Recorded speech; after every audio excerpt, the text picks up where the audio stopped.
ఇవాళ పూర్తి చంద్రగ్రహణం ఏర్పడనుంది. మధ్యాహ్నం 3:21 మొదలై సాయంత్రం 6:48 వరకు చంద్రగ్రహణం ఉంటుంది. దీంతో దేశవ్యాప్తంగా ఉన్న ఆలయాలను మూసివేయనున్నారు. ఇక గ్రహణం ప్రారంభం నుంచి గ్రహణం వీడే వరకు మొత్తం గ్రహణ సమయం 3:27 ఉండనుంది.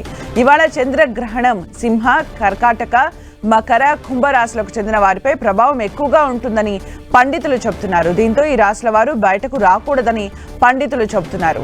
మధ్యాహ్నం 12 గంటల్లోపు భోజనం వంటి కార్యక్రమాలు ముగించితే మంచిదని, గర్భిణీ స్త్రీలు, వృద్ధులు, చిన్నపిల్లలు, దీర్ఘకాలిక వ్యాధులతో బాధపడేవారు గ్రహణానికి అరగంట ముందు వరకు తినొచ్చని పండితులు చెబుతున్నారు. ఇక ఇవాళ చంద్రగ్రహణం కారణంగా ఆలయాలను మూసివేయనున్నారు. యాదగిరిగుట్ట శ్రీ లక్ష్మీ నరసింహస్వామి ఆలయాన్ని ఇవాళ మూసివేయనున్నట్లు ఆలయ ఈవో భవానీ శంకర్ తెలిపారు. ఉదయం 7 గంటల నుంచి బుధవారం ఉదయం 3 గంటల వరకు ఆలయాన్ని మూసివేయనున్నారు. అనంతరం సంప్రోక్షణతో ఆలయ శుద్ధి, నిత్య పూజలు చేసి స్వామివారి దర్శనానికి భక్తులను అనుమతించనున్నారు. చంద్రగ్రహణం కారణంగా తిరుపతి పరిసర ప్రాంతాల్లోని టీటీడీ స్థానిక ఆలయాలను ఇవాళ మూసివేస్తారు. రాత్రి ఆలయాల తలుపులు తెరిచి శుద్ధి అనంతరం భక్తులకు దర్శనానికి అనుమతిస్తారు.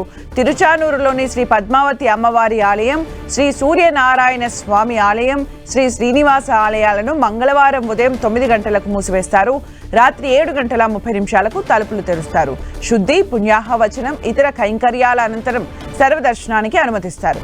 ఇక ఇటు శ్రీశైలం ఆలయం తలుపులను మూసివేశారు పండితులు. రాత్రి 7:30 వరకు ఆలయాన్ని మూసివేస్తున్నట్లు ఈవో శ్రీనివాసరావు తెలిపారు. ఈ సమయంలో ఆర్జిత సేవలు, పరోక్ష సేవలు, కళ్యాణోత్సవ టికెట్లు రద్దు చేశారు.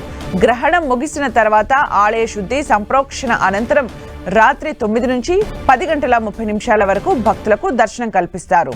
రాహుగ్రస్త చంద్రగ్రహణం సందర్భంగా కొండగట్టు శ్రీ ఆంజనేయ స్వామి ఆలయాన్ని స్వామివారి నివేదన అనంతరం మూసివేయనున్నట్లు అధికారులు తెలిపారు. ఆలయంలో అన్ని ఆర్జిత సేవలు రద్దు చేస్తున్నామని పేర్కొన్నారు.